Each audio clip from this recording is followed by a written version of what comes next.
Hello and welcome to The Entrepreneurial Musician, a newsletter, coaching service, podcast, and blog preparing today's musicians for tomorrow's realities. This is TEM277 titled Leonard Cohen on the Seduction of Inspiration. I am 99% sure I said this last week, and this doesn't happen very often, but I am on the struggle bus with recording this. This is like the seventh take of this, and it's not even a long episode. Stay tuned to find out what happens. Thank you to Parker Mouthpieces for providing the hosting for TEM. Parker Mouthpieces offers fine customizable component mouthpieces for horn, trombone, euphonium, and tuba, including the Andrew Hitz Artist Model tuba mouthpiece. You can even sound good if you have trouble speaking into a microphone, as I apparently do. Find out more at parkermouthpieces.com or follow them on Facebook, Instagram, and Twitter. Okay, two things that I want to make sure you're aware of. One is that there is a TEM YouTube channel, which you can check out this episode and others. Their link is in the show notes. The other thing is that there is a TEM newsletter. It is called the Portfolio Career Playbook. And there is a weekly email that is called the Quartet of Ideas, which this week's includes a free tool that only does one thing, but it does it really well. There's a reminder of which aspects of our careers we can control and which we can't. I appreciated that reminder, and more. So you can go to signup.tem.fm today to receive this week's Quartet of Ideas, and you'll also get free access to an email course from TEM Coaching titled 6 Avoidable Mistakes Musicians Make on Their Websites. And also a side thank you to everyone who has given me feedback on that email course. People are really digging it, and I appreciate you taking the time. So thank you. Okay, TEM 277, Leonard Cohen on the Seduction of Inspiration.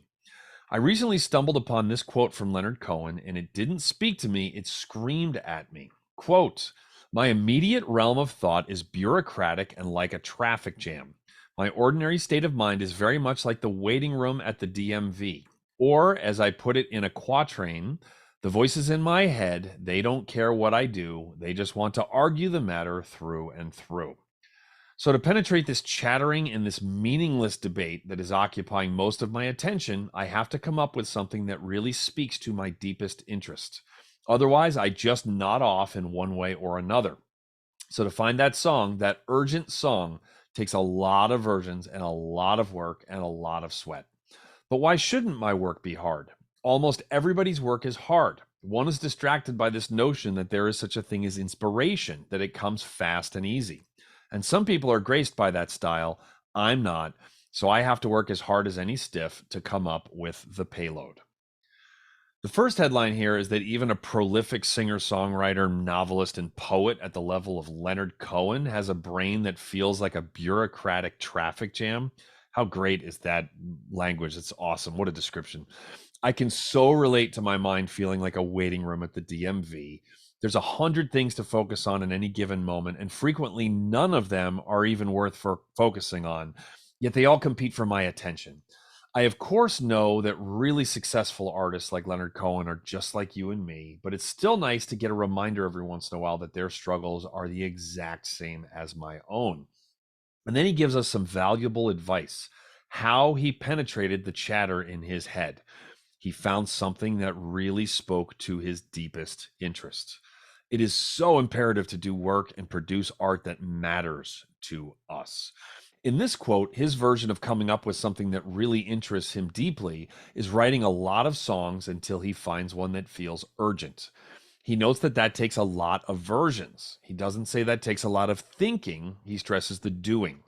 I am not a songwriter, but this approach is the same for me. Coming up with concert programs, planning online events, creating TEM episodes, anything creative at all. Not everything ends up being memorable or something I'll still be thinking about in 10 years, but the only way to find those things for me or those songs for Leonard is by doing the work. The whole quote is great, but it is the last part that inspired me to share it with you all.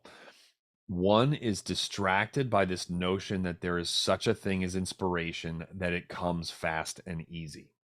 I need to put this on a Post-it note for every time I'm not, quote, feeling it when practicing my tuba or planning out a TEM episode. This goes deeper than the important message of not sitting around waiting for inspiration before doing the work. He points out that this romantic notion of inspiration showing up can distract us from doing the work in the first place. And Seth Godin likes to point out that flow, that state where creativity feels like it is coming easily, is the result of the work we do, not the cause of it.